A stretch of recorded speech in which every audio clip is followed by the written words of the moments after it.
Assalamualaikum everybody. For today's lesson, please be ready with exercise 3 from your module PDPR Bahasa Inggeris. Now let's study this table together. Mari kita teliti jadual ini bersama-sama. So we have the subjects here. Di sini kita ada subjek bagi ayat kita. We have Greg or he. Kita ada subjek dengan nama Greg ataupun dengan menggunakan kata ganti diri he. And we also have Anna or the pronoun she. Dan kita juga ada subjek yang bernama Anna ataupun kata ganti nama she. The next one, we have likes, loves, enjoys. All of these three words indicate that you like something. Ketiga-tiga perkataan ini menunjukkan bahawa anda menyukai sesuatu. And we also have doesn't like, tidak suka, and also hates, benci. These two words indicate that you don't like something. Manakala kedua-dua perkataan ini menunjukkan bahawa anda tidak sukakan sesuatu. Next, we have a list of sports activities. Dan seterusnya kita ada senarai sukan. We have ice skating, luncur ais, playing tennis, bermain tenis, swimming, berenang, cycling, berbasikal, doing gymnastics, melakukan sukan gimnastik, playing football, bermain bola sepak. Next, we have because, which means kerana. It's bermaksud ia. And right here we have the adjectives to express our opinion about something. Dan di sini disertakan kata sifat bagi menyatakan pendapat kita mengenai sesuatu. We have popular, terkenal, fun, menyeronokkan, easy, mudah, exciting, mengujakan. And we also have hard, susah, and boring, membosankan. Now based on this table, you are going to write sentences to describe why Greg or Anna likes or doesn't like something. Dan berdasarkan jadual ini, anda akan menuliskan ayat bagi menyatakan kenapa Greg ataupun Anna menyukai atau tidak menyukai sesuatu. Let's take a look at this example. Mari kita lihat contoh yang diberi ini. So as you can see here, we have the picture of Greg. Di sini terdapat gambar Greg. Jadi ayat ini mestilah ditulis mengenai Greg.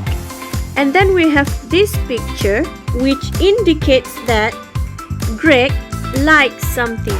Dan seterusnya kita ada gambar emoji ini di mana ia menunjukkan bahawa Greg menyukai sesuatu. So based on this symbol, you have to choose one of these words.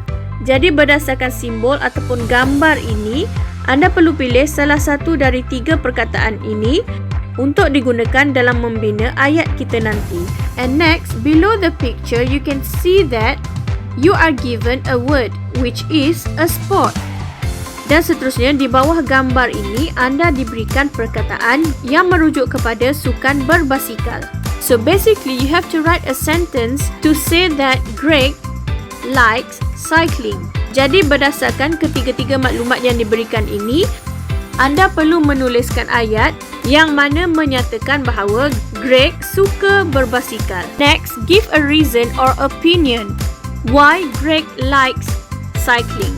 Seterusnya kita akan berikan sebab ataupun pendapat mengapa Greg menyukai sukan berbasikal. For this part is to show the reason when he likes something. Bahagian kata sifat di atas ini digunakan bagi memberikan sebab ataupun pendapat mengapa Greg ataupun Anna sukakan sesuatu. Manakala bahagian bawah ini pula digunakan untuk memberikan sebab ataupun pendapat apabila Greg ataupun Anna tidak sukakan sesuatu. So basically you just have to choose the words based on the columns A, B, C, D, E and F. Jadi secara ringkasnya, bagi membina ayat ini, anda perlu memilih perkataan dari ruangan A, B, C, D, E dan F. If you have the smiling face like this, it means that you have to choose one of these words. And also one adjective from this part. Jika anda diberi gambar dengan muka senyuman ini, pilih satu perkataan di ruangan B bahagian atas ini. But if you are given the angry face like this, it means that you have to choose one of the words below here.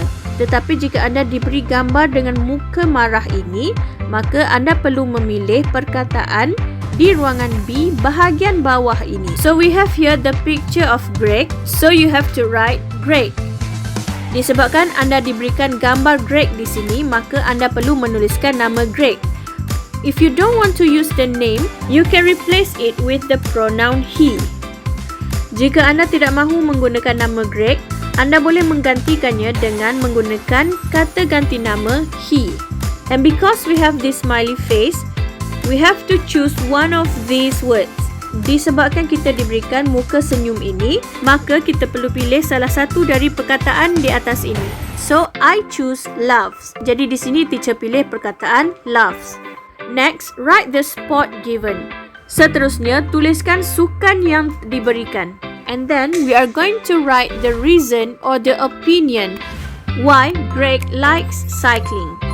Dan seterusnya, kita akan menuliskan sebab ataupun pendapat kenapa Greg suka berbasikal. To do so, we have to use the word because and it's. Untuk menulis sebab ataupun pendapat itu, kita perlu menggunakan perkataan because dan juga it's yang membawa maksud kerana ia. Dan again, because of the smiley face, we need to use one of the adjectives from this upper part.